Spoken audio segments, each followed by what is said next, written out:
So yan, dito na tayo sa bayan ng Mabini kung saan tayo ay bibili ng tinapay. Ay sa walang Diyos, nakarating na bayan. Ako kasi pa Busillo pa eh, Busillo.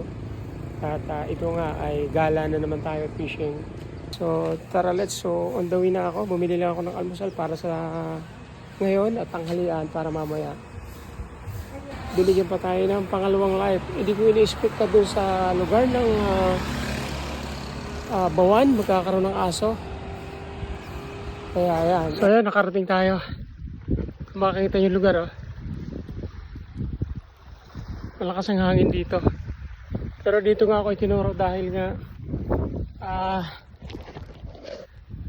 walang hangin at habagat. So mag-almusal muna tayo. Tinapay, para na tayong foreigner nito.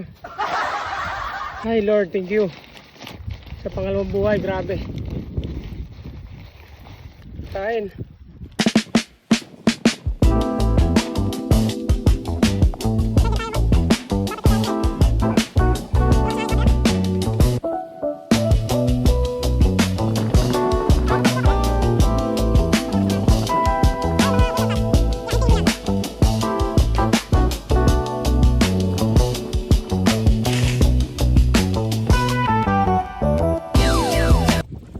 So good morning, andito na tayo sa ating destinasyon. Ayan.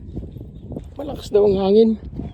So ayan, nag-iba tayo ngayon ng spot kasi walang huli doon dahil napakalas ang hangin dito. Dito tayo sa walang hangin. Ayan. Ayan, so ito, magre-ready na tayo ng mga gamit.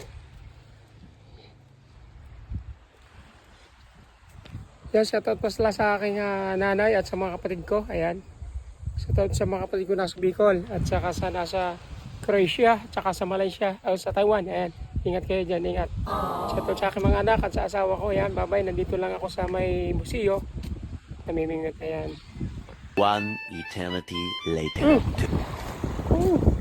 Tawa ako doon sa asong nasa gasahan ko sa may Bawan. Kawawan mo itong aso na ito. Ayan. Dali gutom na gutom. Kawawa naman. Nalisin siya dahil siguro hindi ito nakakain. Pakakainin natin. Dali. Baho niya mga kayon, no? Kawawa naman. Baho niya. Nakita niya ako eh.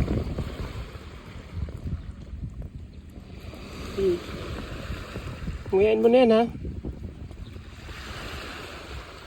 So yan, bahala na siya. Sana marami tayong huli. Gutom na gutom.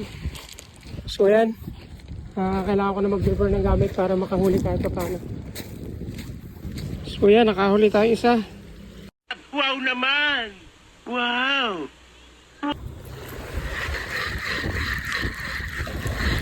Oo, meron. Yes. Thank you. Yun.